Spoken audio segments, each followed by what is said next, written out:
Assalamualaikum warahmatullahi wabarakatuh. Selawat dan salam ke atas junjungan besar kita Nabi Muhammad sallallahu alaihi wasallam. Allahumma salli ala Muhammad wa ala alihi washabihi ajma'in. Apa khabar semua para penonton? Sihat ke? Alhamdulillah. Pagi ini pagi Rabu. Yang mana kalau kita tengok kalender Islam dah 4 Jamadil Awal dah. 1446 Hijrah. Tak lama dah Jamadil Awal, Jamadil Akhir, Rejab, Syaban, Ramadan. Masya-Allah, kita akan kembali ke dalam bulan yang penuh dengan keberkatan. Dan hari ini juga iaitu 6 November 2024. Saya yakin pagi ini ramai yang sedang bersiap baru lepas tunaikan solat tadi kan, sambil nak menuju ke tempat kerja, mungkin ada yang bersiap nak memulakan perniagaan. InsyaAllah kita sama-sama dapat timba ilmu dalam Tanyalah Ustaz, biar tahu jangan keliru. Seperti biasa kita bawakan dan kita tampilkan ilmuwan yang berbeza latar belakang, dan kita bawakan topik yang juga berbeza namun tujuannya tetap sama, iaitu membawa kefahaman dan juga berkongsi ilmu. Dan hari ini Alhamdulillah Tanyalah Ustaz kita bawakan topik hati lara ziarahlah Al-Quran, yang mana dengan kerjasama dan dibawakan oleh Musalla Ar-Rawdah Pelindung Perdana. Baiklah, saya tak berseorangan untuk kita bawakan topik yang ada kaitan je dengan Al-Quran pada pagi ini. Kita bersama dengan yang berbahagia Ustaz Muhammad Azli Abdullah. Assalamualaikum Ustaz. Waalaikumsalam warahmatullahi. Apa khabar kita? Alhamdulillah sihat. Dengar cerita dari Kuantan ni. Dari Kuantan. Saya bukan apa, bila jumpa orang Pahang ni rasa lain macam. Orang sebab kampung Iyalah, orang kampung jugalah. Isteri pun orang Pahang juga kan. Alhamdulillah. Baik Ustaz, insya-Allah banyak yang Ustaz akan kongsikan, terutamanya berkaitan dengan hati lara ziarahlah Al-Quran. Dan kita semua sedia maklum Al-Quran tu kan Ustaz kan, adalah satu kitabullah yang mana firman Allah, banyak pesanan-pesanan kepada kita. Cumanya kepada anda semua para penonton yang sedang menonton ketika ini, kami alu-alukan soalan daripada anda semua. Caranya bagaimana kalau nak tanya kepada Ustaz ni? Saya ulang, kepada Ustaz ya, bukan tanya moderator ya. Baiklah, soalan anda tu anda boleh tinggalkan di Facebook rasmi kami Tanyalah Ustaz TV3, ataupun jika anda pagi-pagi ni dah akses ke Instagram, juga boleh terus ke official Tanyalah Ustaz, ataupun boleh sahaja tengok yang bermanfaat kami kongsikan juga di TikTok kami, iaitu official Tanyalah Ustaz. Baiklah, dengan lafaz Bismillahirrahmanirrahim. Ustaz, hati lara ziarahlah Al-Quran. Mungkin sebagai permulaan, mukadimah perbincangan kita, kita nak tahulah sejauh mana tuntutan kita untuk dekat dengan mukjizat terbesar Rasulullah sallallahu alaihi wasallam, iaitu Al-Quran.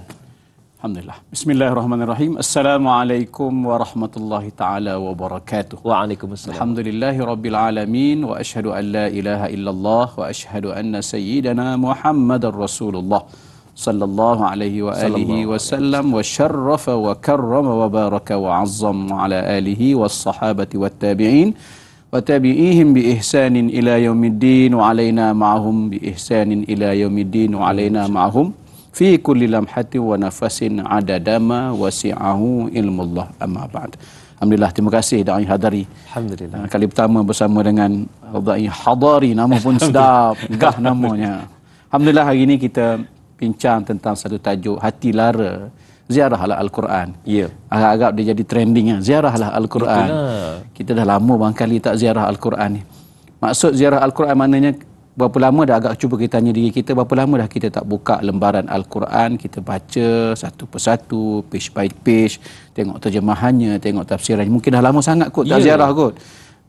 Bukan sebagaimana jugalah kita menziarahi mak ayah kita di kampung. Ada sesuatu kebaikan kita dapat daripada ziarah tersebut, betul tak? Cuti baru ni. Cuti balik kampung, jumpa mak, jumpa ayah seronok, kali berpeluk mak ayah, dapat sesuatu, terasa hangat kasih sayang tu kan. Jadi kenapa kita tak melakukan perbuatan yang sama, kita ziarah Al-Quran. Al-Quran tu kita peluk, kita baca dia. Tentu sekali lebih besar keuntungan yang kita dapat. Maka sebab itulah dalam Al-Quran Allah sebut, afala yatadabbaruna Al-Quran am ala qulubin aqfaluha. Adakah mereka ini tidak bertadabbur dengan Al-Quran, atau adakah hati mereka ini dalam keadaan aqfaluha, dalam keadaan terkunci. Qaflun ni kata asal aqfal tu daripada perkataan padlock lah kita kata. Zaman dulu dia tutup dengan satu alat pintu ni untuk mengelakkan daripada orang masuk. Hari ni kita gunakan padlock lah. Kita kunci. Jadi ini adalah satu analogi tentang kedudukan hati orang-orang munafik. Yang mana orang munafik ni hati terkunci. walaupun mereka duduk dengan di sebelah pintu yang mereka kunci itu, hidayah yang datang menderu pada mereka, tapi mereka kunci pintu hati mereka, menyebabkan hati mereka jadi keras. Antara perlambangan kepada sifat orang munafik iaitu satunya ialah yang Nabi sebut arba'a man kunna fihi munafiqan khalisan. Ada 4 perkara yang jika terlekat di hati itulah tanda orang munafik. Pertama sekali, iza hadasa kadzaba, wa iza tumina khana, wa iza ahada ghadara, wa iza khasama fajara, disebut. Ada 4. Pertama sekali bila cakap dia bohong. Janji dia mungkir. Apabila dia diberi amanah dia khianat. Bila dia bertengkar melampau-lampau. Jadi ini sifat orang munafik yang mana perlambangan kepada hati yang tidak bersih, hati yang lara, hati yang bermasalah. Maka bagaimana sebenarnya cara terbaik untuk ubat hati? Kalau munafik itu dia sedar tentang kedudukan dia yang mengunci hati dia dengan sifat mereka itu, kalau mereka buka pintu hati mereka, mereka akan tersentuh dengan Al-Quran yang tak jauh pun daripada mereka pada ketika itu Rasulullah SAW. Tentu sekali jadi orang yang beriman, yang kuat iman dia. Maka begitu juga kita ni tidak munafik pada akidahnya, tapi mungkin akhlak kita ada sikit perangai kita macam orang munafik. Kita kadang-kadang cakap nak bohong tak. Pagi-pagi kalau tak bohong tak best. Contoh dah kan. Bangun pagi menipu orang. Kedai kopi tu merah memang dia lah champion. Kemudian sebelum tidur kalau tak menipu tak lena tidur. Jadi ini antara sifat-sifat orang yang hatinya sakit. Amradul qalb. Orang yang ada penyakit hati. Orang yang ada penyakit hati yang kita kata kronik ni. Kronik sebenarnya kita tak rasa kronik. Cakap mesti nak tipu. Berjanji mesti nak mungkir. Janji 8.30, kawan dia tunggu sampai 10.30. Tak sampai-sampai. Bila call, janji ke? Sorry lah, ada hal macam-macam. Jadi berjanji mungkir. Bila bercakap mesti nak bertengkar, nak bergaduh, mesti nak bergasak. Benda boleh bergaduh. Buat apa nak berdamai kan? Jadi mesti nak bergaduh. Kemudian bila diberi amanah, khianat. Beri duit hilang. Segala benda. Jadi ini adalah petunjuk Al-Quran yang merupakan dasar pada perbincangan kita hari ini. Jangan sekali-kali kita terlekat dengan penyakit-penyakit ini yang akhirnya membawa kita jadi hati kita lara, sengsara, susah. Dan jika kita rasa begitu saat ini, jom sama-sama kita menelusuri perbincangan pada hari ini. Kalau kita sakit, ayat pendek yang kita nak guna hari ini ialah jom sama-sama kita ziarah Al-Quran. Tengok apa yang kita dapat. Kalau kita tengok tajuk kita hari ini, topik perbincangan kita hari ini iaitu hati lara ziarahlah Al-Quran. Kita nak tahulah apa kaitannya Ustaz? Bila sebut tentang hati lara ziarahlah Al-Quran, adakah mereka yang Ustaz nyatakan tadi ada sifat-sifat mazmumah itu sebenarnya ada penyelesaian dia, ada pengubatnya iaitu dengan Al-Quran? Betul. Bagaimana Ustaz? Betul. Kadang-kadang kita terlalu mencari ubat yang terlalu jauh daripada kita. Ibarat kata kalau ada klinik sebelah, kenapa kita pergi cari klinik yang jauh? Belum tentu sampai klinik tu kita dah innalillahi wa inna ilaihi raji'un. Carilah klinik yang ada sebelah kita, doktor yang ada sebelah rumah kita. Jadi kalau kita rasa kita sakit, kalaulah kita tidak ada penyakit yang saya sebut 4 perkara yang ada pada munafik ni, mungkin kita ada penyakit kita ni terlalu tak boleh melupakan seseorang, tak boleh lupakan kekasih hati dulu. Contoh. Tak boleh lupakan mak ayah kita yang dah lama dah pergi, asyik bila ingat kita rasa tak boleh nak buat kerja. Jadi orang-orang yang ada simptom-simptom ni lah. Jadi nak buat kerja susah. Bila nak buat kerja teringat cerita-cerita lama. Lepas tu pula macam angau juga. Lepas tu lama dia menyelam. Maknanya dia biarkan dia hanyut dengan perasaan tu. Menyebabkan akhirnya makin teruk, makin kronik. Jadi jom kita ubati sakit tu dengan Al-Quran, insya-Allah. Masya-Allah. Dan yakin banyak yang kita akan bawakan sekejap sahaja lagi. Cumanya Ustaz, kita akan rehat seketika dan kita akan bawakan soalan daripada sahabat-sahabat kita yang dah masuk dah ni. Insya-Allah selepas ini tanyalah Ustaz, biar tahu jangan keliru. Insya-Allah.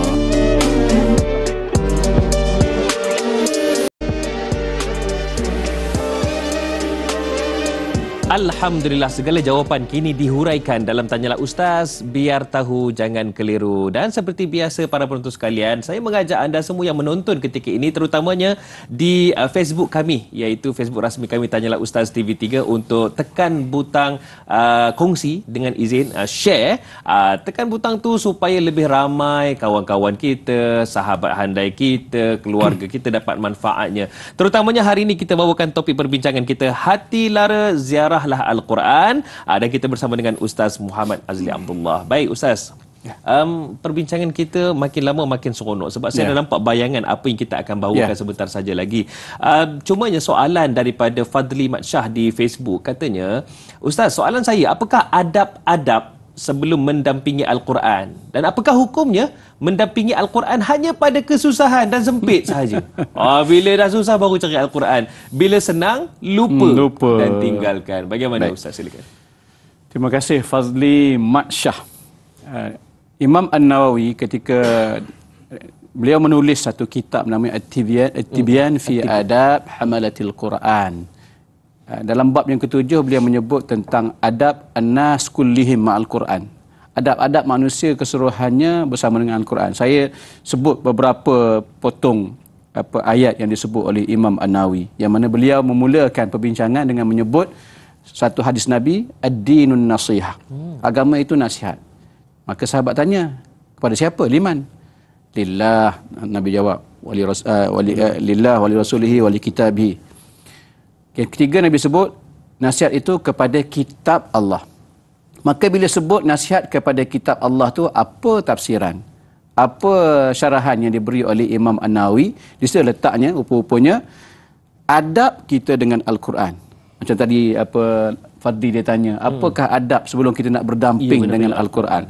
Maka antara adab yang kita kena jaga Al-Quran ni setiap masa.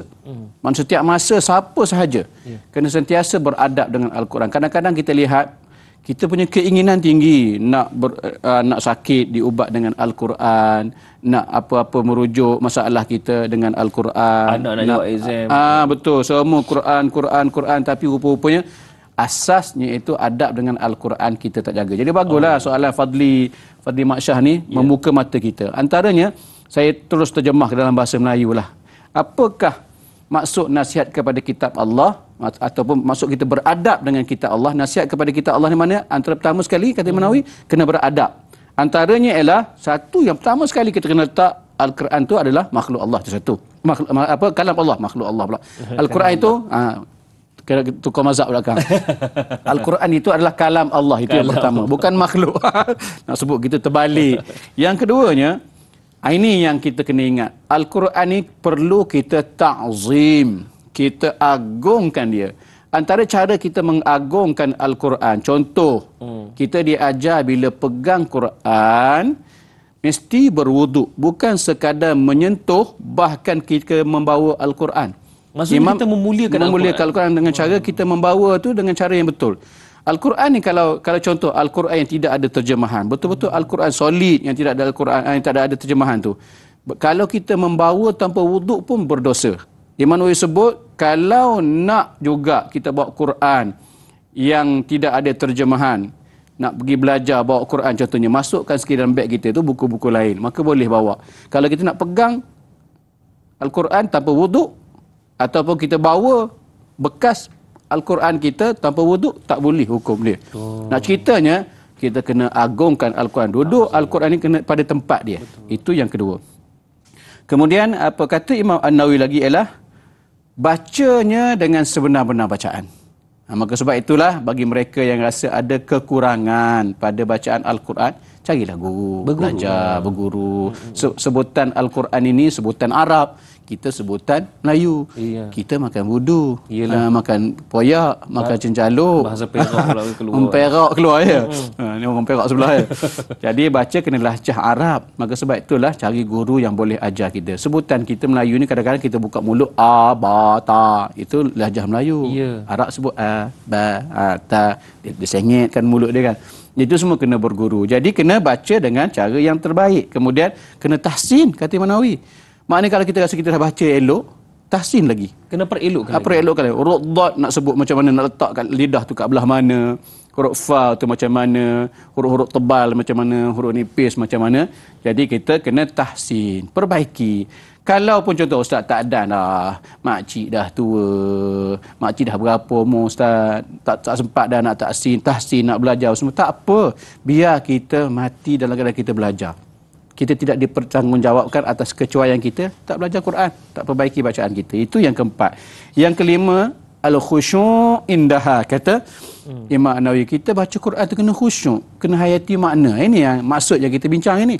Kalau kita baca Quran semata-mata baca, kita dapat pahala. Tapi cuba bayangkan kalau kita baca Al-Quran, kita faham makna sedalam-dalamnya, bukan sekadar dapat pahala, tapi pahala yang banyak dan kesan yang banyak atas apa yang kita buat. Itu yang keempat. Yang kelima. Yang keenam, iqamatul huruf fit tilawah. Letakkan huruf pada tempat dia. Huruf fa, huruf ba letakkan sebagai huruf ba. Itu kita sedia maklumlah. Yang ketujuh, banyak ni saya sebut, tak semualah. Antaranya ada ialah kita membela dia apabila ada yang selewengkan Al-Quran. Ada orang dia belajar Al-Quran semata-mata untuk menyelewengkan Al-Quran. Kita kena jadi pembela. Dia nak menafikan apa? Dia nak menafikan apa yang termaktub dalam Al-Quran. Maka kitalah jadi pembelanya. Tidak, Al-Quran tidak bermaksud begitu. Contoh. Kemudian kita nak membenarkan apa dalamnya. Apa saja hukum, hakam yang termaktub dalam Al-Quran, kita benarkan. Apa yang dilarang, kita larang. Kita tak buat. Itu antara maksud apa kita beradab dengan Al-Quran. Banyak lagi lah, menjaga hukum hakamnya, memahami ilmunya, ambil iktibar dan peringatannya, tafakur pada benda-benda yang ajaib. Ada Al-Quran cerita dia, cannot brain kata orang tu, tak boleh nak bayangkan. Tapi kita kena berfikir, kenapa Allah sebut begitu. Kadang-kadang ada perkara yang kita rasa macam dalam Al-Quran ni macam ada satu benda yang tak boleh nak bayangkan. Apa sebenarnya maksud? Contoh Ashabul Kahfi. Macam mana boleh walabisu fi kahfihim salasami'atin sinina wazdadu tis'a. Macam boleh tidur 300 tahun tambah 9 tahun.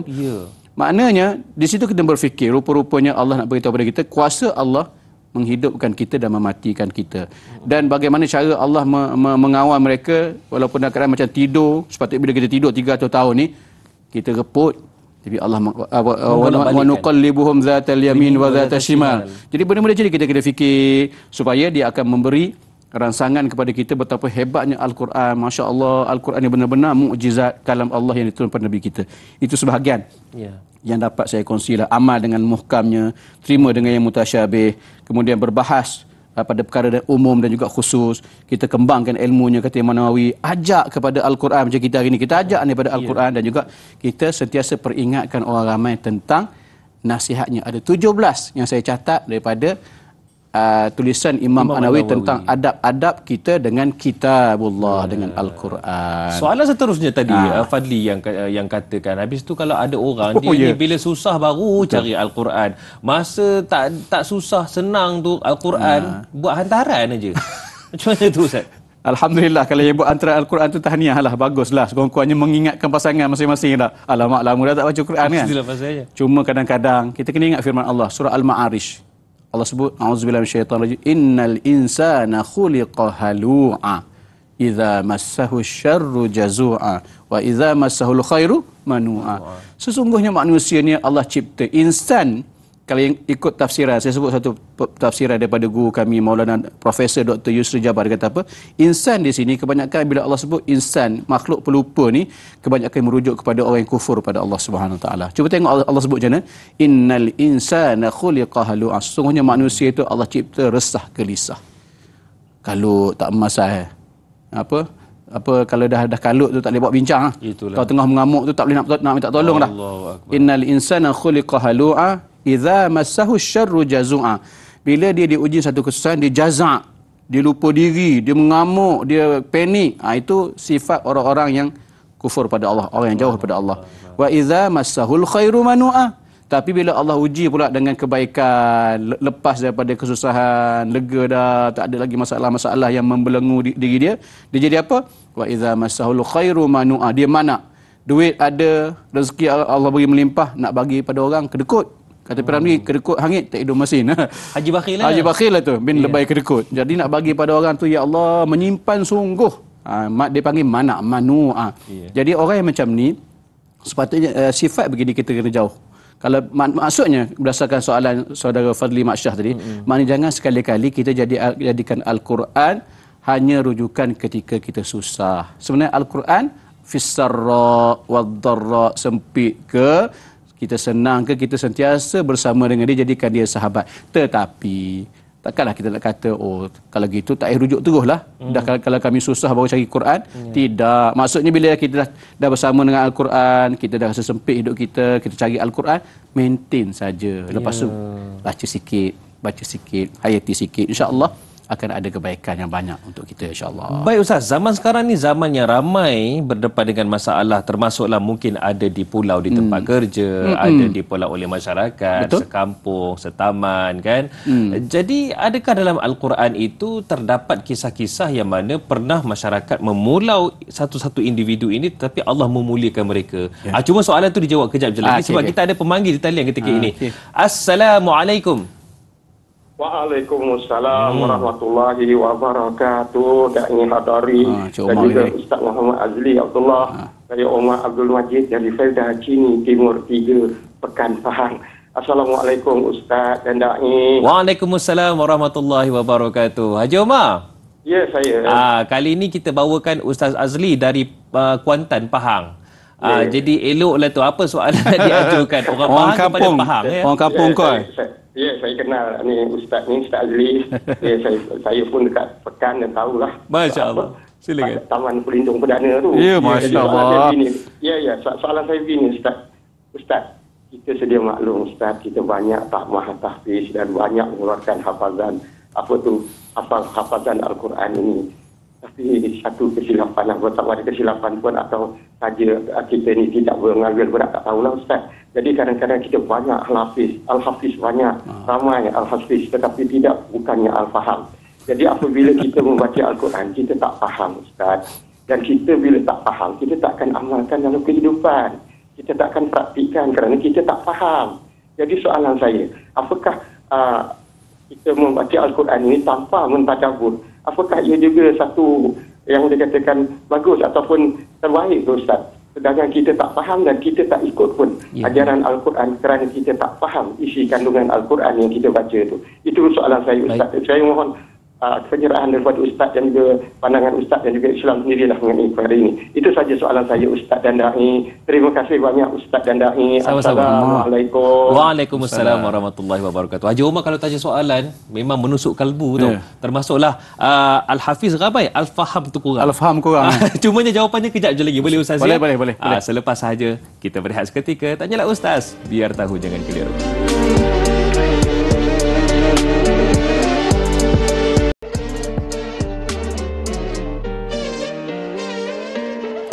Alhamdulillah. Terima kasih diucapkan kepada sahabat-sahabat Tanyalah Ustaz, biar tahu jangan keliru. Difahamkan ada yang menonton sekarang ini bukan sekadar di Malaysia, bahkan sahabat handai kita yang berada di Singapura, di Woodlands, bahkan ada juga yang menonton dari Riau dan Batam, Indonesia, dan juga Bandar Seri Begawan di Brunei. Apa khabar semua orang Brunei? Dan juga difahamkan ada juga dari selatan Thailand yang turut bersama dengan kita pada pagi ini. Alhamdulillah. Baiklah, kita bersama dengan Al-Fadhil Ustaz Muhammad Azli Abdullah dari Kuantan bersama dengan kita pada pagi ini. Ustaz, kita bawakan topik perbincangan kita Hati Lara Ziarahlah Al-Quran. Tadi orang Cini bertanyakan, iaitu Haji Omar kita, katanya Al-Hafiz ramai, Al-Faham tu tak ada. Al-Faham tu kurang. Ya. Bagaimana kalau kita menghafal, membaca sesuatu yang kita tak faham, adakah ia tak ada manfaatnya? Mungkin boleh kongsikan. Alhamdulillah, terima kasih kepada Cik Omar yang memang dah jadi ikonik dalam mana-mana stesen, pemanggil tetap. Apa amalan yang nak tanya Cik Omar ni, dia boleh tekan, boleh dapat tu, orang lain sampai bengkok jari tak dapat dia. Dia dululah bengkok jari nak tekan. Betul itu. Alhamdulillah, memang betul. Hakikat sebenarnya memang di Malaysia kita dari segi market, kita berjaya memarketkan Al-Hafiz ni. Penghafal Al-Quran cukup ramai. Cik Umar sebut dia, Al-Faham tu mungkin kurang. Tapi benarlah, satu perkara yang kita kena positif lah dalam situasi ini. Memang menghafal Quran sedikit lebih mudah berbanding dengan faham. Sebab memahami ini dia makan masa yang sangat lama. Jadi mana mungkin dalam masa yang sama kita menghafal Al-Quran 3 tahun atau 5 tahun kita hafal 30 juzuk, dan tempoh 3 tahun juga kita boleh faham semua. Oi, mana mungkin. Saya ni dah separuh abad dah, 60 separuh abad. Lebih kurang lah separuh abad. Kalau sebut ni saya pertama sekali rasa malu lah, banyak mana lagi yang tak faham. Jadi kita kena beri peluang kepada mereka semua untuk faham. Kerana Sayyidina Umar Al-Khattab pernah disebut dia mengambil masa selama 12 tahun. Masya Allah. 12 tahun untuk faham secara faqih, faham sungguh surah Al-Baqarah. Surah Al-Baqarah 2 juzuk setengah je. Kita kata, kenapa lama sangat Sayyidina Umar baca tu? Dia baca dengan faham tu Bukan tak baca ayat lain, tapi nak memahami sedalam-dalamnya surah Al-Baqarah tu makan masa 12 tahun. Anaknya Sayyidina Abdullah Ibn Umar disebut di dalam riwayat, saya lupa nama perawi itu. Ambil masa lebih kurang 8 tahun untuk faqih surah Al-Baqarah.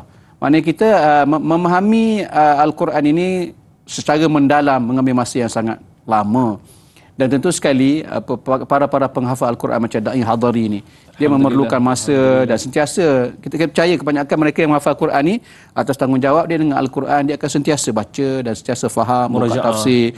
Tafsir pula berapa ribu tafsir yang ada. Betul. Jadi mungkin bagi kita orang awam yang bukan Al-Hafiz Al-Hafuz contohnya yang kita tak banyak lupa daripada ingat kan. Jadi kita pun kena mainkan peranan juga. Maknanya kita mungkinlah kita tidak mendalami tafsir itu berpuluh-puluh kitab kita baca, tapi secara mudahnya sekadar kita memahami kita tadabbur. Tadabbur maksud apa? Tadabbur ni ialah kita makanan yang telah tersedia di atas meja kita hanya makan. Adapun tafsir ni satu disiplin ilmu yang sangat tinggi. Mereka yang ada kemahiran tertentu, ilmu bahasanya, ilmu nasih mansukh, segala benda, ilmu tu mereka kena hadap. Ilmu saraf semua. Jadi kita ni orang awam, elok kalaupun Al-Hafiz tadi pun nak mengambil pendekatan ini pun bagus. Kita tengok, kita baca, kita bertadabbur dengan tafsiran yang telah ada. Banyak tulisan-tulisan berkenaan dengan penghayatan Al-Quran ada. Kita baca dulu yang tu secara secara kita bacaan pembukaan kita. Barulah selepas tu kita pergi secara mendalam lagi. Percayalah Al-Quran ni sampai satu masa kita rasa macam hanyut dalam tafsiran, hanyut dalam perbincangan yang sangat dalam, menyebabkan kita rasa ya Allah betul lah Al-Quran ni menjadi perawat kita yang paling utama ketika kita rasa tak cukup masa, kita ni sibuk, kita ni rasa gelisah, kita ni tak keruan, macam-macam tu akan sembuh insya-Allah dengan banyaknya sejauh mana kita bersama dengan Al-Quran tu. Banyak mana kita dengan Al-Quran. Itulah dia peringkat-peringkat sebenarnya. Dia bukan terus kena ambil masa. Bukan terus menguasai, sedangkan Sayyidina Umar Al-Khattab pun 12 tahun. 12 tahun. Allahu Akbar. Itu dia nak menguasai satu surah baru. Baik Ustaz, tadi soalan yang saya tinggalkan berkaitan dengan bagaimana kita ni berdepan dengan pelbagai masalah. Saya yakin mungkin yang pagi ni pun macam yalah bermasalah banyak ni. Kadang-kadang tu di pulau ataupun dikutuk oleh masyarakat itu dan ini hanya kerana kesilapan kita. Ada tak kisah dalam Al-Quran yang memberikan motivasi kepada kita yang sebenarnya, sebagai contoh mungkin Maryam, mungkin juga Nabi Ayub yang juga pernah di pulau tetapi mereka sebenarnya Allah berikan kemuliaan atas kesabaran mereka. Baik, betul. Cerita yang paling dekat dengan kita, kisah mereka yang tidak join perang Tabuk. Saya suka ambil kisah ini kerana kisah ini sangat dekat dengan kita kerana mereka itu adalah orang yang seagama dengan kita. Dalam perang Tabuk ada beberapa orang sahabat, Ka'ab bin Malik dan beberapa orang lagi, 3 orang. Wa 'ala thalathati alladhina khulifu hatta idza daqat, ayat tu 118 surah At-Taubah. Mereka yang dipulaukan atas perintah Allah. Kita tengok bagaimana betapa syahdunya hidup dia bila dipulau oleh Rasulullah. Bayangkanlah kita kalau dipulau dalam masyarakat, kita kata masyarakat kita hari ni, jiran sebelah atau adik-beradik kita pulaukan kita rasa sempit dah. Cuba bayangkan situasi bila 3 orang sahabat ini dipulaukan oleh Rasulullah dan juga para sahabat yang lain hanya kerana mereka tidak turut serta dalam perang Tabuk. Alasan macam-macam lah perang Tabuk pada ketika itu berlaku. Kebun kurma, masak ranum, musim panas, mereka suka berteduh di kebun-kebun masing-masing. Ada yang dengar tak apalah, pergi dulu kami pergi kemudian nak perang Tabuk. Perang Tabuk pula berperang dengan tentera Rom. Ada pula macam-macam yang orang munafik pula tukang racun, kata orang Rom ni perempuan dia cantik-cantik. Kami bimbang, kami tak tertahan dengan melihat perempuan cantik, macam-macam. Jadi menyebabkan ada mereka yang kecundang di awal perjalanan lagi. Lalu Allah perintahkan mereka ini dipulaukan. Ada yang mengatakan riwayat menyebut sampai 40 hari dipulaukan. Lalu ketika dipulaukan tu, bayangkanlah terasa sempit hidup mereka. Mereka pergi masjid tapi Nabi tak layan. Nabi tak bercakap, sahabat tak bercakap. Sehinggalah akhirnya bila diputuskan dia punya permulauan itu sampai satu masa mereka dibebaskan. Terasa seronoknya peluk Nabi. Bayangkanlah rindu mereka nak bercakap dengan Nabi. Nabi pandang pada Ka'ab tengok pada Rasulullah berpaling muka. Rasulullah pun sayang pada para sahabat. Tetapi oleh kerana itu perintah Allah. Jadi maknanya kalau berdasarkan cerita ini, kalau kita pernah dipulaukan, jangan bimbang. Jangan bimbang, jangan risau, la takhaf wa la tahzan. Innallaha ma'ana. Allah bersama dengan kita, jangan bimbang. Doalah banyak-banyak. Kalau kita dipulaukan mungkin kesalahan kita, minta maaf. Betul. Tak perlu ketuk pintu, mesej je. Kalau dia blok, gunalah kaedah lain. Mungkin jadi orang kadang-kadang sekarang ni blok. Kita dah pulau dia, blok dia. Jadi kita gunakan kaedah orang tengah dan sebagainya. Percayalah usaha yang kita buat itu demi nak menjaga ukhuwah kita sesama jiran, adik-beradik kita, lama-lama Allah bantu kita. Apa lagi yang kita selepas daripada kita kata famadza ba'dal kamal illa nuqsan, kita kata gitulah paling mudah. Selepas dah sampai satu masa betul-betul dah kita rasa macam penuh, kita dipulaukan bagaikan nak gerak, tak ada ruang lagi nak keluar rupanya. Selepas itu apa? Allah akan beri satu keserokan pada kita, dia akan jadi patah balik semula. Dia akan kembali semula kepada asal. Cuma ambil masa lah. Tapi usahalah, jangan duduk saja lantak aku nak pulau lah, aku tak kisah pun. Kita nak cuba elokkan keadaan. Jangan bimbanglah. Manusia ini sekadar mana sangat kemampuan mereka berbanding kuasa Allah yang Maha Kaya. Itu dia. Sebenarnya kisah-kisah begini dapat memberikan motivasi buat kita para betul sekalian, dan ia terkandung dalam Al-Quran. Cumanya bila kali terakhir kita betul-betul amati apa yang Allah pesan kepada kita supaya menjadi panduan buat kita.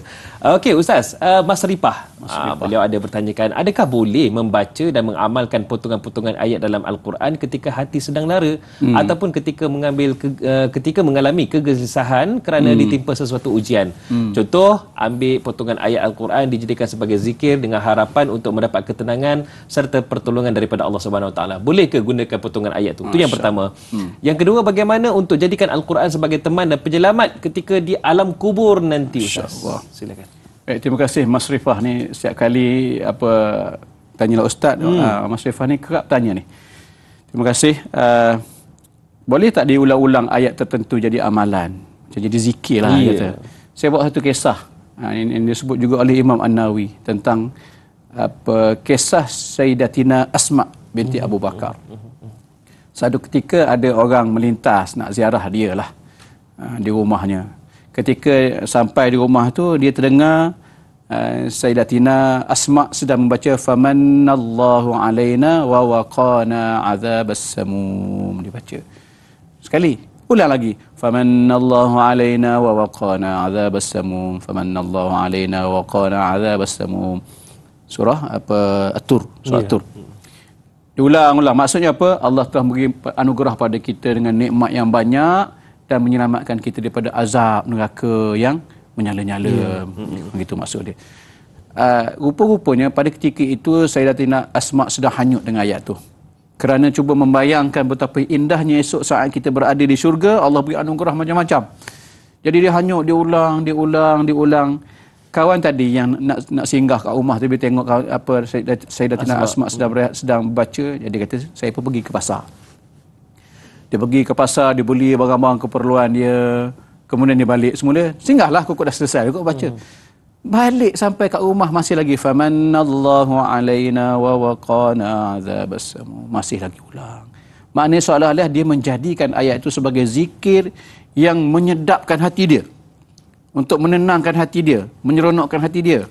Mungkin pada ketika itu Sayyidatina Asma sedang melakukan amal ibadah yang kemungkinan dia rasa macam ada satu masa rasa macam malas. Jadi bila baca ayat ni jadi semangat. Diulang. Jadi berdasarkan kisah ini, kalau kita nak ulang, silakan. Contohnya kita nak ulang ayat apa? Kita ni kan tengah bersedih. Alah, tak dapat naik pangkat. Orang lain naik pangkat kan. Aku dah lama kerja. Pencen je lah contoh lah. Pencen je lah. Jangan, sabar. Relax dulu. Antara ayat yang boleh kita ulang, cuba baca ayat allazina amanu wa tatma'innu qulubuhum bi zikrillah. Ala bi zikrillah tatma'innul qulub. Mana orang yang beriman itu hati dia tenang. Ketahuilah dengan mengingati Allah itu hati akan tenang. Sebab kadang-kadang kita gelisah tak masal. Semua kita nak sibuk dengan urusan orang. Orang tu bercerai suami isteri, kita sibuk. Orang sebelah tu beli kereta baru, kita sibuk. Tayar kereta kawan tu poncik pun kita nak ambil tahu sangat. Berlebih-lebih merisaukan kita. Akhirnya kita duduk dalam kekalutan. Jadi cuba baca ayat-ayat tertentu, kita ulang tu dengan maksud Ini kata Imam Nawawi, amalan ni bagus. Kita ulang ayat dengan tujuan untuk datangkan semangat, keseronokan pada kita. Jadi kita bacalah. Orang yang beriman ni hati dia tenang. Ingatlah, percayalah dengan mengerti Allah, hati akan tenang. Cuba tengok pada kita gelisah tu, kita baca ayat tu berulang kali. Tapi biar tahu makna lah. Oh, ingat Allah akan tenang, ingat Allah akan tenang, ingat Allah tenang. Soalnya kita macam mendidik diri kita, tenanglah wahai aku, tenanglah wahai diri, tenanglah wahai diri. InsyaAllah ketenangan itu akan sampai, insyaAllah. Itu kisah-kisah yang banyak disebut oleh Imam Nawawi dalam kitab Tibyan. Kita cerita-cerita macam ni. Tibyan disebut kisah-kisah pengulangan ayat, mereka yang khatam banyak kali disebut. Dan soalan kedua tadi, bagaimana Al-Quran sebagai teman dan penyelamat ketika di alam kubur? Kita biasa dengar amalan yang selalu dibuat. Banyak masjid pun sekarang dah follow. Itu baca surah Al-Muluk pada waktu malam.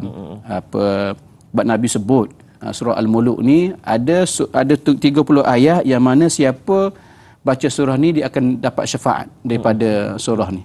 Iaitu surah Tabarakallazi biyadihil mulk. Kemudian ada satu kisah yang diriwayatkan oleh Ibnu Sayyidina Ibnu Abbas radhiyallahu anhu, yang mana satu ketika Sayyidina Ibnu Abbas dan para sahabat sedang menggali satu lubang tanah. Tanpa mereka tahu tempat itu yang mereka gali itu adalah kubur. Mungkin tidak ada tandanya. Kemudian dah gali itu tiba-tiba dia terdengar bacaan surah Al-Muluk. Bismillahirrahmanirrahim. Tabarakalladzi biyadihil mulku wa ala kulli syai'in qadir. Sampai habis. Seolah-olah mereka takut sebab kita gali apa ni? Maknanya mereka gali kubur. Sedang menggali tempat yang dulu ada tempat itu adalah kubur. Maknanya mereka tak perasan. Jadi balik mereka jumpa Rasulullah, ceritakan tentang apa yang berlaku pada mereka. Maka Rasul kata apa? Surah Al-Muluk itu Al-Munjiyah Al-Mani'ah. Surah yang menyelamatkan kita. Soalah Nabi nak beritahu, dalam kubur yang kamu gali pada ketika tanpa sengaja itu adalah pembaca surah Al-Muluk yang setia. Maka Al-Quran itu datang menyelamatkan dalam kubur. Baca lagi walaupun dia dah lama tak ada, membaca surah itu di Al-Munjiyah Al-Mani'ah. Dia juga mencegah kita daripada siksaan. Soalah macam tu. Jadi maknanya kita rasa kalau kita nak selamatkan diri kita, bersahabatlah dengan Al-Quran. InsyaAllah Allah memberi keselamatan kepada kita, insyaAllah. Itulah. Tapi kadang-kadang tu nak baca Al-Mulk kan, 30 ayat. Ya Allah, lepas isyak pula kena pula makan nasi goreng ayam sebelum tu. Kat belakang pula sedap makan hari tu je kat surau. Dia punya mata tu nak baca. Lain macam dia kata bayang bantal ya Ustaz ya. Sambil membaca sambil menjeling makanan ya. Okey, baik Ustaz. Mungkin saya nak bawakan juga satu soalan ni, iaitu mewakili sahabat yang sedang mendengar, yang bersama dengan kita pada pagi ini. Macam mana kalau ada yang memilih untuk jauh daripada Al-Quran ni Ustaz? Sebab dah terang benderang bahawasanya Al-Quran itu menenangkan. Al-Quran itu ada banyak kisah yang memberikan motivasi. Al-Quran itu membimbing, tapi ada juga yang masih menjauhkan diri daripada Al-Quran kerana mungkin penyakit mim ataupun M tu. Malas. Macam mana? Bagaimana Ustaz? Bagi mereka yang ada mim, alif, lam, sin. Malas. Terpulang. Kamu nak malas, silakan malas. Kamu nak jadi kaki tidur, silakan tidur. Nak jadi orang yang lupa diri, silakan. Sebenarnya mudah je kita kata. Kita tidak menghalang. Pada dasar tidak menghalang sebab kita tak boleh nak kawal diri orang lain. Kita boleh nasihat saja. Jadi bagi saya, nasihat saya kepada mereka yang nak jauhkan diri daripada Al-Quran, apa faedah yang kamu dapat? Bila kamu jauh daripada Al-Quran, kamu dapat apa? Mungkin kamu dapat benda yang buruk. Bila kamu tinggalkan yang baik, kamu akan dapat yang buruk. Rugilah. Jadi kalaulah kita rasa tenang sangat, alah kita tak baca Quran pun okey je. Duit banyak. Contoh-contoh. Pangkat naik juga. Pangkat naik juga. Duit banyak. Tak ada masa sibuk baca Quran, tak sempat nak kerja. Contoh, di PRD pula kawan tu. Tak apalah, kamu teruskan. Kalau kamu rasa betul jalan kamu, teruskan. Tengok setakat mana. Mungkin satu masa esok kita akan terasa, ya Allah, kata dah terantuk baru nak tengadah. Sampai hujung-hujung nyawa atau kita sakit, menderita pada ketika itu, ya Allah, alangkah untungnya kalau dulunya aku dulu masa hidup, masa sihat dulu, aku bersama dengan Al-Quran. Sekarang dah sakit, nak membaca pun tak boleh, nak menyebut pun payah. Jadi sebelum ni Nabi sebut kata, "Igtanim khamsan qabla khamsin." Rebut peluang 5 perkara sebelum datang 5 perkara. Antaranya ialah waktu sihat kamu sebelum datang sakit. Dah sakit esok tak boleh nak buat apa dah. Ini peluangnya masa kita sihat. Boleh berlari, boleh berjalan, boleh bercakap, boleh makan. Masa inilah kita boleh buat belaka. Jadi kalau boleh makan, maknanya bolehlah mengaji tu. kan? Mulut yang sama kita gunakan untuk makan, munyah, kan? mulut yang sama yang boleh kita menyebut Al-Quran. Jadi jangan lupakan Al-Quran. Rugi sangat kalau kita tinggalkan Al-Quran. Sangat rugi. Adakah Ustaz mereka ni tidak tahu tentang keistimewaan Al-Quran itu? Adakah mereka ni tak tahu yang sebenarnya Al-Quran ni bukan sekadar macam buku cerita dibaca, tutup dah. Bagaimana? Dia sebenarnya ada dua orang. Dua jenis manusia. Satunya dia tahu kelebihan, dia lupakan. Ini dahsyat lah. Dia tahu kelebihan Al-Quran tu. Tapi tak apa. Dia tahu kalau contohnya kalau aku buat ini, aku dapat ni. Contohnya aku dapat upah yang besar daripada ni. Tapi dia tinggalkan, rugilah. Yang kedua ni memang tak tahu. Yang ni yang perlu kita bantu sangat. Mereka tak tahu. Kita kena ajar. Sebab kata Imam Nawawi tadi, kita kena beri nasihat pada dia. Kalau kita rasa dah lama sangat tak buka Quran, Quran dah berabuk dekat atas rak dekat rumah kita, cuba buka balik. Cuba tengok. Kalau boleh macam saya lah prinsip saya di masjid saya sendiri, saya cari penyumbang Al-Quran yang terjemahan sahaja. Setiap pagi kita buat talaki dan tadabbur. Imam baca setengah muka hari ni, dia terjemahkan. Semua mesti buka Al-Quran yang terjemahan. Yang Al-Quran yang tak ada terjemahan tu saya letak di rak yang atas sekali. Supaya kita nak ajar pada orang baca Quran yang ada terjemahan. Jadi cuba tengok kesannya. Satu kesan yang paling kita kata kesan yang paling dekat ialah bila kita baca Al-Quran, kita hayati makna, akan ada kata gitu ke? Rupa-rupanya benda tu simple je. Dalam juzuk 1 dah ada dah. Tapi selama ni kita tak tahu kenapa. Betul. Sebab kita tak buka. Cerita yang lembu betina Bani Israel tu. Ada yang cerita dia macam tu ke? Ketika kita baca kisah Bani Israel dengan lembu betina yang nak disembelih. Rupa-rupanya yang paling dekat yang kita nampak bila kita baca terjemahan Al-Quran, kita memahami sedikit makna, ilmu tu bertambah. Bila ilmu bertambah, cahaya dalam hati tu makin bertambah. Sebab itulah kata Imam Nawawi, mengambil kata-kata naqal Imam Al-Ghazali, bihi tansyarihus sudur wa tastanirul qulub. Dengan Al-Quran itu, tansyarihus sudur, melapangkan dada kita, wa tastanirul qulub, dan memberi cahaya kepada hati kita. Masya Allah, itu tadi satu pesanan yang sangat-sangat berkesan pada diri kita. Dan jangan lupa para penonton sekalian, Al-Quran ini sangat unik kerana Al-Quran telah menceritakan perkara yang sangat menakjubkan tetapi ia pernah berlaku. Sebagai contoh iaitu tentera Abrahah yang dihujani oleh batu daripada sijil. Dan Al-Quran juga menceritakan perkara yang bakal berlaku dan ia sangat luar biasa. Sebagai contoh tentang hari kiamat, bagaimana yauma yakunun nasu kal farashil mabsus. Manusia itu gegak gempita bagaikan kelkatu yang berterbangan. Allahu akbar. Baiklah, kita akan rehat sekali lagi Ustaz ya. Kita akan sambung perbincangan kita. Jangan ke mana-mana, tanyalah Ustaz, biar tahu jangan keliru.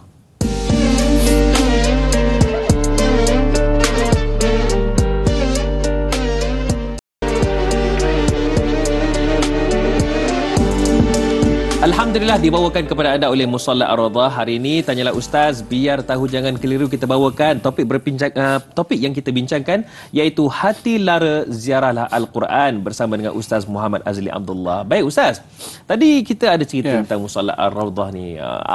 Mungkin kita nak tahu konsep mesra ummah yang dinyatakan sebagai konsep mesra ummah ni. Bahkan ia akan menjadikan Musalla Ar-Radha sebagai one stop center di Kuantan. Masya-Allah. Ini satu perkara yang sangat menyeronokkan terutamanya bagi orang Kuantan ni. Boleh Ustaz kongsikan dengan kami perkembangan terkini dan juga aktiviti-aktiviti yang mungkin sedang dijalankan pembangunan Musalla Ar-Radha. Silakan Ustaz. Terima kasih Da'i Hadari. Alhamdulillah kita memperkenalkan konsep mesra ummah. One stop center di Musalla Ar-Radha ni. Kita belum dapat title masjid, tapi dah memohon untuk tukar title, tapi kena tunggu perkenan tuanku dululah. Selagi belum dapat title masjid, kita masih kekalkan sebagai surau musalla. Baik, antaranya ialah kita memang program di Musalla Ar-Radha memang rapat bagai nak gerak kita kata. Tak ada malam yang kosong, ada kuliah. Kemudian subuh pun kita buat talaki dan tadabbur setiap hari. Ni konsep yang saya sebut tadi. Setiap hari imam bertugas akan baca setengah muka dan baca terjemahan tafsiran ringkas dalam masa lebih kurang 10 ke 15 minit. Kemudian pagi Jumaat kita ada bacaan surah Al-Kahfi. Malam, setiap malam lepas Isyak kita baca surah Al-Muluk. Apa yang saya sebut tadi, itulah yang kami implementkan. Itulah saya sarankan supaya dibuat. Dan kemudian anak-anak yang datang subuh setiap pagi akan diberi hadiah RM5 seorang. Setiap hari dah 11 bulan 10,000 sebulan kita spend untuk bagi anak-anak RM5 hadiah. Kalau bapa anak? Bapa anak tak dapat lah. Tapi dapat makan. Setiap pagi 11 bulan dah kita sediakan makan pagi, sarapan pagi tanpa cuai. Setiap pagi. Masya Allah. Memang lepas mayang boleh makan, boleh bersembang, anak-anak dapat duit pergi sekolah, makan perut dapat penuh, duit, dah dapat duit belanja sekolah. Masya Allah. Kemudian ada berbicara duha, kemudian kita jemput selebriti agama dan juga selebriti artis-artis yang datang berceramah kat tempat kita. Kemudian kita ada bilik musafir, kita hias macam hotel. Kemudian kita ada kios, 4 buah kios yang dah siap. Kita dah plan, dah guna ID, satu kawan kita gunakan ID untuk hias kita punya bahagian belakang masjid. Ini gambar ini Mahat, bukan masjid. Yeah. Ini yang projek akan datang. Tapi yang masjid ni saya habiskan dulu. Masjid ni di belakang kita akan hias menggunakan kemahiran ID yang kita minta bantuan lah. Di belakang tu ada 4 kedai yang attach dengan bangunan masjid. Pertama sekali ada kedai shawarma. Yang kedua ada kita JV dengan satu company umrah. Kemudian yang ketiga ada kedai kopi hipster. Yang keempat ada barber. Kedai gunting rambut. Dan kita bercadang untuk tambah dengan kios-kios niaga di sekeliling musalla Ar-Rawdah. Jadi hasrat kita supaya masyarakat menjadikan masjid ataupun musalla ataupun tempat one stop center. Duduk situ ada semua. Saya memang nak galakkan kalau terutama anak-anak muda, sebab tu kita konsepkan hias tu biar hias yang mesra, kita kata lifestyle. Betul. Yang biar anak-anak kita boleh grab anak-anak datang duduk melepak. Saya suka kalau anak-anak muda ataupun orang yang pernah muda dululah, remaja purba, datang duduk melepak. Kemudian bila azan masuk masjid, ada kuliah, dengar kuliah. Kemudian keluar balik, duduklah melepak dekat tempat mana yang ada kita sediakan. Kita nak sangat jadi satu tempat yang sangat kondusif. Namun begitu, kita memang tak boleh berdiri sendiri melainkan dapat sokongan daripada orang ramai lah. Saya merayu pada tuan-tuan. Cakap pun slow lah tu. Nak merayu pada tuan-tuan, puan-puan semua di luar sana. Jomlah bersama dengan saya, bersama dengan AJK Musalla Ar-Rawdah. Sama-sama kita bina rumah Allah di dunia ni, nanti Allah bina untuk kita mahligai di syurga. Nabi sebut, man bana lillahi masjidah walau kama fasiqatah aw asghar banallahu lahu baitan fil jannah. Siapa membina kerana Allah akan sebuah masjid walaupun kecil, sangkar burung, sarang burung kecil je bahagian kita, Allah bina untuknya mahligai dalam syurga. Jadi saya ni macam tu. Ini gambar di barat atas. Kita begini. Ini menara kita 84 kaki ni. Atau pasal letak lampu kelip-kelip, takut bimbang ada helikopter langgar. Itu kubah tu kita dapat sumbangan daripada orang ramai 74,000 untuk hias saja khat itu tulisan tangan di kubah, keliling kubah tu. Ini ruang lega kita. Sebelah tu adalah bilik air. Ini library kita. Library sumbangan buku daripada mini library. Asalnya ini saja, tapi sekarang bila buku dah melimpah terpaksa kita buat open library di sebelah bawah pula. Jadi anak-anak, ibu-ibu, ayah-ayah datang nak baca. Itu kedai. Di alur-alur datang ke Musalla Ar-Rawdah. Jadi kita pun di hujung ni kita tak banyak dah, kita nak turap jalan lebih kurang 40,000, kos lebih kurang. Kemudian kita nak selesaikan bilik pengurusan jenazah RM25,000. Kemudian lebih kurang berbaki untuk elektrika RM20,000. Kita baru tambah aircon yang tak cukup. Aircon tu kita tambah lagi semalam untuk yang 5 horsepower tu kita letak makin banyak. Dan banyaklah projek-projek yang sedang kita rancangkan. Buat masa ni kita sedang menyediakan tapak di sebelah dengan musalla, ada tempat memanah untuk kita layan anak kita, minat mereka lah. Mereka boleh memanah petang-petang. Itulah. Kalau kita tengok macam pelbagai aktiviti yang boleh dijadikan satu yang bermanfaat untuk pelbagai golongan lah, termasuk maktabah untuk ibu ayah, ada tempat shawarma untuk saya makan. Untuk kita. Betul. Jadi macam mana para penonton yang menyaksikan ketika ini, yang menonton ketika ini, boleh berebut untuk dapatkan pahala dan kebaikan dunia akhirat ini untuk berinfak? Bagaimana caranya, Ustaz? Baik, ini peluangnya. Saya sebut sekali lagi, ini peluang tuan-tuan semua nak sumbang. Satunya ni program bantuan ni. Kalau nak masuk dalam bakul makanan untuk beri pada mereka-mereka yang mustad'afin, silakan. Kita memang menyediakan satu ruang di pejabat. Kita tak open sebab bimbang takut ada orang ambil makanan tu banyak tanpa kawalan. Jadi kita letak di pejabat kita, siapa yang ada masalah beras, tak ada tepung, gula, minyak sebentar, datang je ke musalla, beritahu. Saya nak kita bagi satu set, satu bakul untuk dia. Tapi janganlah pagi datang, petang datang, malam datang kan. Jadi kita akan rekodkan. Pertama sekali kita akan rekodkan supaya nanti bila ada bantuan datang, kita akan bagi terus pada kalangan mustad'af yang memerlukan dalam rekod kita. Dan kita juga ada beri sumbangan wang tunai juga bagi mereka yang memang kadang-kadang putus duit datang jumpa kami. Ada tu yang kerap tapi kita bagi juga. Saya tak ada duit, kita bagi 200, kita bagi 300. Ini pun sumbangan daripada orang ramai yang kita simpan untuk bantu kawan-kawan kita. Jadi kalau betul-betul nak membantu kami, kita buka peluang lah. Ada nombor talian tertera di kaca televisyen, ada QR sambil-sambil melintas ke bilik air nak pergi makan sarapan tu. Zap sekali QR. Kemudian boleh call talian hotline kami Ustaz Amir menanti tu ditunggu siapa nak call pagi ni untuk jawab, nak bantu apa, musola Ar-Rawdah, nak bagi sumbangan apa, silakan. Hari ini QR kita dapat lebih besar itu. Pandangan di bersisi kanan musola Ar-Rawdah. Ada nombor tertera Maybank 556169242554. Cepat-cepat tuan-tuan, takut tak sempat. Ini buku Tua The Quran adalah buku yang saya sendiri karang, ringkasan kepada perbincangan Al-Quran 30 juzuk dalam bentuk konteks ayat. Ustaz sendiri karang ya? Ya, betul. Jadi mana tuan-tuan nak jadikan asas sebagai memahami Al-Quran, buku ini sangat bagus, testimoninya banyak, dah lebih 30,000 naskah terjual.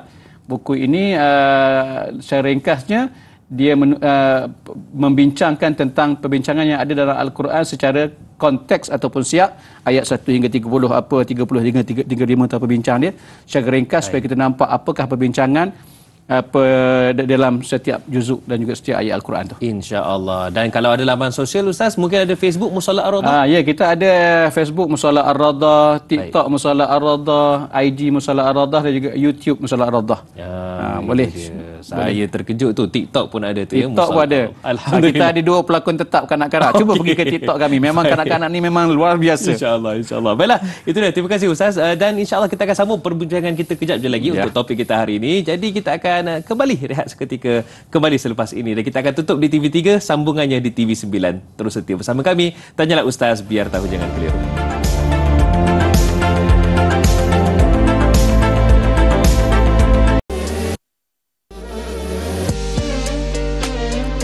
Alhamdulillah. Tanyalah Ustaz, biar tahu jangan keliru. Hari ini kita bersiaran langsung, kita bawakan topik perbincangan kita Hati Lara, ziarahlah Al-Quran. Okma, apa khabar? Sihat ya? Kenapa saya cakap faham ni? Sebab saya bersama dengan Ustaz Muhammad Azli Abdullah dari Kuantan. Alhamdulillah.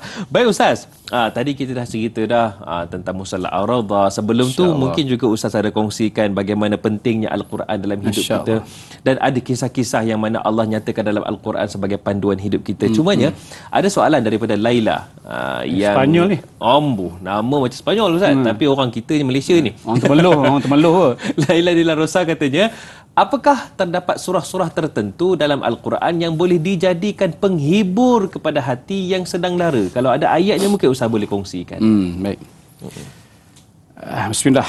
Assalamualaikum warahmatullahi wabarakatuh. Terima kasih Puan ke Cik Laila ni. Nama ni macam dia Spanyol ni. Tapi ni Spanyol versi Malaysia ni. Temeloh orang Koi. Baik. Ada tak ayat-ayat yang surah-surah tertentu yang boleh dijadikan penghibur kepada hati yang sedang lara?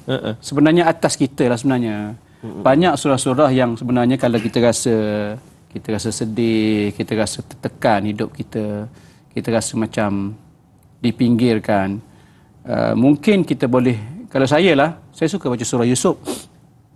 Surah Yusuf adalah satu surah yang dia punya happy, sangat-sangat happy ending lah. Walaupun bermula dengan ceritanya sedih, bermula dengan bermimpi, ra'aitu ahada asyara kawkaban wasyamsa wal qamara ra'aituhum li sajidin, bintang bulan semua sujud. Kemudian ayahnya Nabi Yaqub alaihissalam kata, jangan kamu cerita pada adik-adik kamu. Maknanya akan buat honor pada kamu. Jadi benarlah berlaku.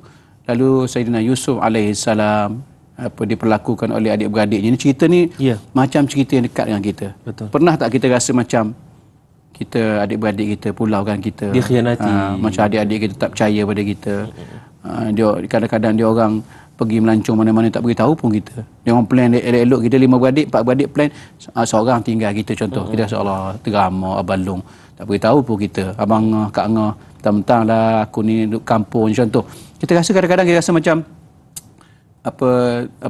terpencil, tersendiri, kita dipulaukan, kita rasa macam mak ayah tak sayang pada kita, kita rasa macam adik-beradik benci pada kita, kita rasa macam jiran-jiran, kawan-kawan kita tak nak berkawan kita. Rasa ada kadang-kadang perasaan tu tak, kita rasa ngapa orang pandang sini sebelah kita. Jadi cuba baca surah Yusuf ni. Nabi Yusuf AS bagaimana dia dipinggirkan oleh adik-beradik dengan cara yang sangat dahsyat. Dia campak dan pergi buta. Pergi buta lah kita tak. Ya, betul. Kemudian jumpa musafir, kemudian tengok, ya Allah budak ini comelnya. Jadi lalu dijual di pasar. Jual di pasar nak cepat-cepat. Sebab apa? Budak yang comel macam ni mesti ada mak ayah dia. Jadi cepat-cepat jual supaya tak dapat tutup cerita cepat. Lalu rupanya yang ambil itu adalah Al-Aziz. Dibesarkan di rumah Al-Aziz. Kemudian digoda pula oleh isteri Al-Aziz. Yang kita kata sebut Zulaikha. Semua tu orang Melayu sebut Zalaikha. Jadi kemudian diuji pula dengan mak angkatnya yang menggoda. Kemudian dipenjarakan. Akhirnya dalam penjara tu bertemu dengan orang yang dah boleh tafsir mimpi. Daripada memula tafsir mimpi tu, lalu sampailah mimpi raja pun ditafsirkan. Lalu dia keluarkan dari penjara dengan syarat tertentu. Panjang cerita dia. Kemudian dia jadi penjaga perbendaraan. Dia jadi Al-Aziz. Sayyidina Yusuf jadi Al-Aziz. Saya ringkas cerita ni. Tapi walaupun macam tak ringkas ni. Sebab cerita dia panjang. Bila dibebaskan dari penjara, jadi penasihat pada raja, jadi Perdana Menteri yang portfolio juga Menteri Kewangan pada ketika itu. Lalu apa berlaku? Datang adik-beradiknya nak minta bantuan daripada kerajaan Mesir yang kaya pada ketika itu, sebab mereka di kampung mereka kemarau.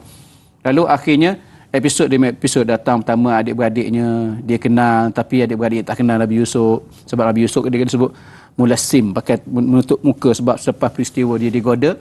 Kata guru kami Maulana Dr. Yusri kata apa, dia pakai penutup muka macam emas untuk mengelakkan, kerana ala syiddatil jamal, syadidul jamal, terlalu cantik Nabi Yusuf ni tutup. Kemudian dia kenal adik-beradiknya, kemudian dia minta bawa adiknya Bunyamin. Sampai satu ketika semua datang, ayahnya, ibunya tu ada macam lah, ada kata itu nenek dia, itu mak tiri dia, tapi semualah, termasuk adik-beradik dia yang nakal dulu. Kita sebut nakal, bukan jahat. Nakal ni akhirnya berkumpul kembali, berpelukan, kemudian mak ayahnya sujud. Rupanya itulah tafsiran kepada apa yang dimimpikan 11 bintang planet semua sujud tu. Rupanya menunjukkan kepada satu kemuliaan yang berlaku kepada Nabi Yusuf AS di hujung cerita, yang semua dia berkumpul balik dalam keadaan mak ayahnya dapat bertemu balik. Semuanya sujud penghormatan kepada Sayyidina Yusuf kerana kedudukannya pada ketika itu.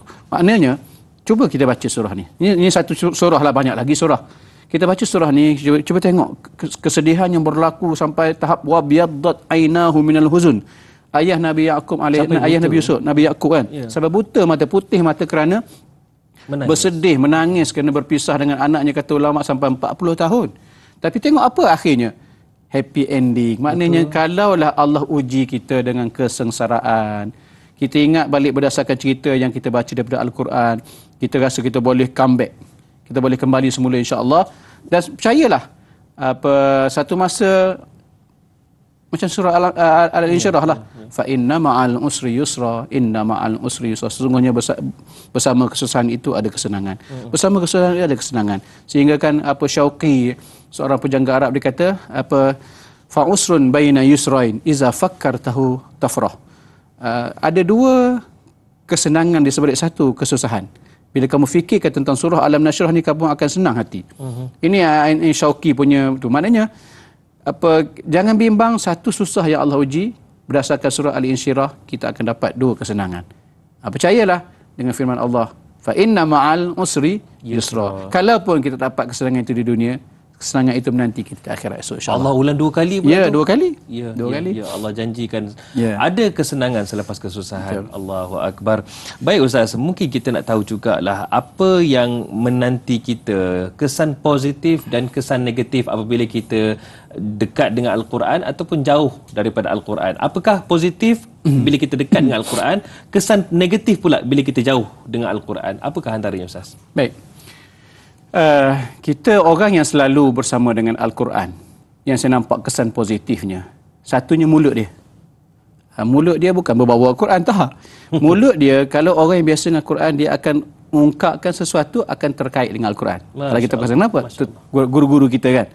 Cakap sikit Al-Quran, cakap sikit hadis. Al-Quran, hadis, Quran, hadis. Kadang-kadang kita tengok, aku pun hafal, tapi aku tak keluar ayat tu. Dia boleh keluar sebab dia membiasakan diri dia dengan Al-Quran. Dia baca selalu, dia ulang selalu, dia hayati maknanya selalu, melihat tafsiran selalu. Maka orang macam ni, bila sentiasa dengan Al-Quran, dia bersahabat dengan Al-Quran, Al-Quran itulah yang akan keluar daripada diri dia. Dia bercakap Al-Quran. Dah jadi kebiasaan. Dia melawak pun Al-Quran, semua Al-Quran. Dan tentu sekali, Al-Quran ini disebut sebagai syifa. Bila kita selalu dengan Al-Quran ni, وَنُنَزِّلُ مِنَ الْقُرْآنِ مَا هُوَ شِفَاءٌ وَرَحْمَةٌ لِلْمُؤْمِنِينَ.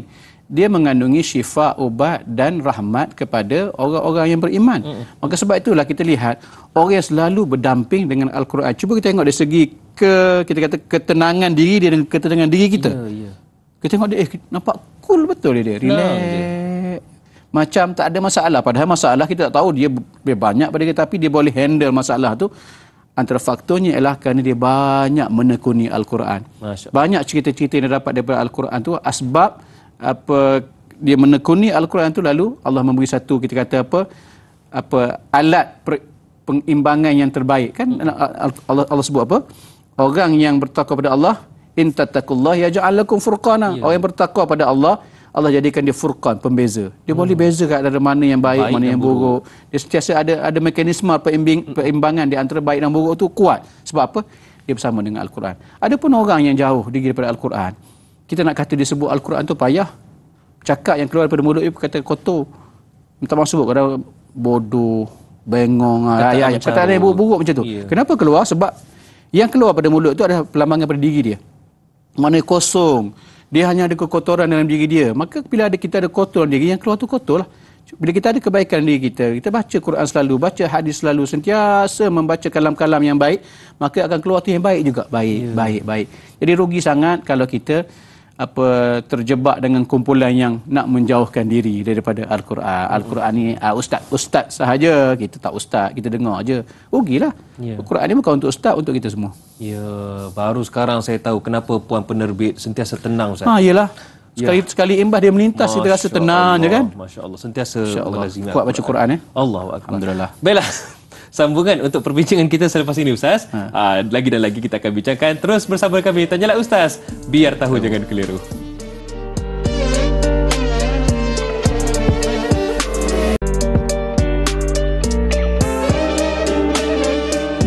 Hanya yang terbaik kami sajikan buat anda semua, termasuklah di TV3 dan juga TV9. Tanyalah Ustaz, biar tahu jangan keliru, segala jawapan dihuraikan. Dan kali ini untuk Tanyalah Ustaz, biar tahu jangan keliru, kita bawakan topik perbincangan kita, hati lara ziarahlah Al-Quran bersama dengan Ustaz Muhammad Azli Abdullah. Baik Ustaz, mungkin ramai nak tahu juga, Ustaz ada Facebook ke Ustaz? Ada. Mesti ada. Apa tu? Facebook Muhammad Azli B Abdullah. Cepat follow. Muhammad MOHD. Amboi. Ini mungkin ramai banyak nak tanya soalan yang selanjutnya selepas ini kan Ustaz kan? Elok tanya, sila. Alhamdulillah. Baik Ustaz, kita nak sambung perbincangan kita. Mas Niza di Facebook ada tanyakan satu soalan ni yang sangat cantik juga kalau kita bawakan, iaitu bagaimanakah maksud yang dikatakan rumah tidak dibacakan Al-Quran ataupun ayat-ayat suci Al-Quran umpama kuburan. Kalau umpama kuburan, mana nisannya? Silakan Ustaz. Baik, terima kasih Mas Niza. Mas Niza ke Mas Anizan tu? Mas Niza. Mas Nizan pelakon kan dulu. Baik, terima kasih Mas Niza. Betul, Nabi pernah sebut la taj'alu buyutakum maqabir, ataupun riwayat lain menyebut la taj'alu buyutakum qubura fa inna syaitan ataupun inna syaitan yanfiru minal baitil ladzi tuqra'u fihi suratul Baqarah. Jangan kamu jadikan rumah kamu tanah kubur. Sesungguhnya syaitan akan lari. Yanfir ni mana lari ramai-ramai. Yanfiru minal baitil ladzi tuqra'u fihi suratul Baqarah. Syaitan akan bertemperan lari daripada rumah yang dibacakan surah Al-Baqarah. Satunya ayat ni nak beritahu tentang kelebihan surah Al-Baqarah dalam bab menghalau syaitan jin daripada rumah kita. Kalau kita rasa rumah kita kuat dengan gangguan, bacalah surah Al-Baqarah ramai-ramai. Sama ada nak baca daripada mula sampai akhir ataupun nak baca muka-muka orang yang ambil 5 muka terpulang. Tapi baca surah Al-Baqarah, elok amalan ini dibuat ketika kita nak masuk rumah. Satu. Yang keduanya, kenapa Nabi sebut kubura ataupun makabir? Tak ada contoh lain ke? Kenapa Nabi sebut kubur? Sebab bila sebut kubur, apa yang kita ingat tentang kubur? Sunyi, sepi. Cuba bayang, sunyi, sepi kan? Sunyi, sepi, berhantu, apa lagi? Takut, scary, semua ada. Dia sebut kubur ni, tak nak pergi lah. Kecuali ada orang mati baru kita pergi. Itu pun pergi ramai-ramai. Tak mahu kita pergi seorang-seorang kan? Jadi, kubur ni perlambangan kepada kesunyian, kesepian, ketakutan, kegelisahan, keseraman, kehantuan, macam segala benda hadir di situ. Jadi Nabi dia beritahu kepada kita, kamu nak ke rumah kamu macam tu? Nak tak nak? Jadi kalau tak nak, kamu kena bersama dengan Al-Quran. Maknanya kena jadikan Al-Quran tu sebagai isi dalam tubuh kita ni. Kita baca selalu supaya kita tak macam kubur. Rumah kita tak macam kubur. Kadang-kadang kita pergi rumah, kenapa rumah dia cantik, tapi sepi, terasa rasa macam scary. Kerana boleh jadi kita tidak mengamalkan bacaan Al-Quran. Jadi amalkan selalu bacaan Al-Quran. Kalau kita rasa penat Ustaz nak baca, kadang letih balik kerja, okey, beli yang plug-in tu. Bismillahirrahmanirrahim. Tabarakalladzi kita dengar, itu pun dah dapat pahala. Baca pasang yang plug-in saja, apa yang lampu yang keluar suara orang tu kan. Dia mengaji apa semua. Kalau malas sangatlah, kita tender pada dia je lah. Tapi kalau boleh, lagi elok kalau kita baca sendiri, jadikan sebagai Al-Quran ni rutin. Saya mencadangkan, tuan-tuan puan semua, rutin baca Quran ni, jangan lupa waktu paling baik ialah waktu kita bangun tidur tu, selepas main subuh tu terus baca. Kemudian sebelum tidur. Sebelum itu adalah waktu-waktu yang sangat bagus untuk kita baca sebagai bacaan permulaan untuk mulut kita ni mengungkapkan perkataan yang baik pada waktu pagi, dan sebelum tidur kita mengungkapkan perkataan yang baik juga, itu Al-Quran juga. Maknanya mulakan dengan akhirkan satu hari itu dengan kalimah-kalimah yang mulia supaya kita terbiasa bercakap yang baik-baik. Okey Ustaz, ni soalan mewakili para penonton yang menonton ketika inilah. Mungkin juga kita nak bawakan soalan ni. Saya yakin ramai yang sama je soalan macam ni. Saya ni sibuk. Saya kerja ialah dekat sini TV3. Lepas tu ke sana tempat lain pula. Lepas tu pegang jawatan JKKK lagi. KRT lagi. Tu belum cerita pengakap rela lagi. Betul. Kan. Sibuk tu. Jadi itulah. Kadang tu nak baca Quran dalam sehari tu Ustaz, tak ada masa Ustaz. Jadi mungkin Ustaz boleh kongsikan tips. Sebenarnya dalam sehari tu, ada je masa untuk kita dekat Al-Quran. Apa tipsnya Ustaz? Okey. Pertama sekali. Pertama sekali tadi saya sebut dah. Bangun pagi, Nabi ajar kita baca berzikir kan. Alhamdulillahillazi ahyana apa semua. Okey, apa yang kita diajar bila kita bangun tidur? Semayang kan? Betul. Zikir, semayang. Subuh lah kita kata. Subuh tu kita baca Quran dah. Okey, alhamdulillah. Kemudian selepas kepada kita semayang tu, spend masa lebih kurang 5 minit. 5 minit ke 10 minit untuk baca secara bersambung daripada bacaan semalam. Baca sikit. Oh, sikit je boleh je Ustaz? Sikit je. Ni memang boleh. Tapi masalah tu yang tadi tu. Sibuk Ustaz 5 minit pun tak sempat lah. Kamu bergosip berapa lama? Dekat pejabat yang kita duduk bergosip. Baca WhatsApp banyak mana? Ramai kita pagi-pagi buka. Allah. Ni geruk alumni sekolah rendah. Jumpa balik imam ulama ni. Contoh. Dia WhatsApp. Dia baca WhatsApp tu, WhatsApp. Baca WhatsApp sampai berasap. Sampai berasap baca sedar. Ya Allah, lalai Ustaz, lalai. Allah. Kenapa kita boleh spend masa kita untuk baca message notification daripada kawan-kawan kita, tapi kita tak baca notification daripada Allah SWT dalam Al-Quran? Kenapa kita tak buka? Kita akan tanya diri kita, kenapa? Apa masalah aku ni? Dia minit tak boleh ke baca mesej daripada Allah SWT? Kita boleh baca mesej kawan kita. Kadang-kadang kawan kita tu mengajak mengetik, tahu dah kita kena pau je lagi. Kita yang bayar je lagi tak? Tahu tapi dah. Kita pergi juga, baca juga. Kenapa Allah memberi sesuatu yang terbaik, mesej yang terbaik untuk kita nak baca? Percuma pula tu. Percuma pula tu. Tak kena bayar kan? Tak kena bayar bil telefon. Percuma buka. Jadi satu cara terbaik ialah ketika awal pagi baca, dan kemudian sebelum kita tidur baca sikit. Kemudian, kalau boleh sebut ni, mungkin ada yang tak boleh buat. Setiap kali lepas sembahyang, ini yang juga saya cuba buat. Iaitu setiap kali lepas sembahyang, dah habis wirid, baca doa, duduk sekejap dalam masjid kalau pergi masjid. Ini kelebihan kita berjemaah. Bila kita duduk dalam jemaah, kita akan terbiasa untuk buat baik. Kita tengok orang sembahyang sunat, kita tak biasa sembahyang sunat. Tengok orang bangun sembahyang sunat, tak jadi, sembahyang juga Allahu Akbar 2 rakaat. Kemudian nak keluar ni, tengok ada pula pakcik-pakcik buka Quran. Jadi pun kita rasa nak buka Quran. Jadi ambil masa 5 minit cukup untuk baca 2 muka atau 2 muka setengah Al-Quran selepas Zuhur. Kemudian lepas Asar pula. Lepas Maghrib pula. Kalau lepas Maghrib biasa tak sempat sebab ada kuliah Maghrib. Tunda ke lepas Isyak. Jadi kalau kita biasakan macam tu 5 minit sahaja, insya-Allah kita terbiasa dengan baca Al-Quran. Tengok nanti apa terjadi pada kita. Kalau saya rasa apa? Ruginya hari ni tak baca lah lepas Isyak tadi. Kita akan baca juga. Dan satu lagi bagi mereka-mereka yang menjaga masjid, menjaga surau, tolong programkan lepas subuh nak buat apa. Macam kami buat lah. Dibuat talaki tadabbur, baca Quran beramai-ramai. Sebelum tidur, buat lagi. Hari Jumaat baca surah Al-Kahfi. Kita biasakan mereka dengan program-program menghayati Al-Quran. InsyaAllah nanti akan hidup dalam kampung kita budaya membaca Al-Quran dan akan terbawa insya-Allah berkat itu ke dalam rumah kita insya-Allah. Juga kita nak bawakan soalan daripada Nur Jura Azlin di Facebook, Ustaz. Katanya, benarkah untuk kita mengajak seseorang itu kembali ke fitrah asalnya, memberikan Al-Quran dan mengajak dia sama-sama membaca itu cara paling baik daripada kita terburu-buru menyuruhnya solat, berpuasa dan lain-lain? Kerana dari pengamatan saya ketika mengalunkan ayat-ayat suci ini, air matanya bergenang dan menangis walaupun tak faham, Ustaz. Betul. Kadang-kadang kita terlupa satu kaedah yang mudah. Kaedah memberi hadiah Al-Quran kepada kawan kita terjemahan. Saya ingat satu cerita dulu. Saya ingat lupa cerita. Ada seorang padri di Amerika. Dia pernah dihadiahkan senaskah Al-Quran translation in English pada dia. Lalu dia, ialah satu kelebihan mereka ni, orang barat ni, dia appreciate sangat apa hadiah daripada kawan. Lalu dia simpan tu lama juga dia simpan dengan niat nak baca. Sebab apa sebenarnya Quran ni? The Holy Quran ni apa bincang dia? Sehingga kan dia simpan sampai tempoh 10 tahun.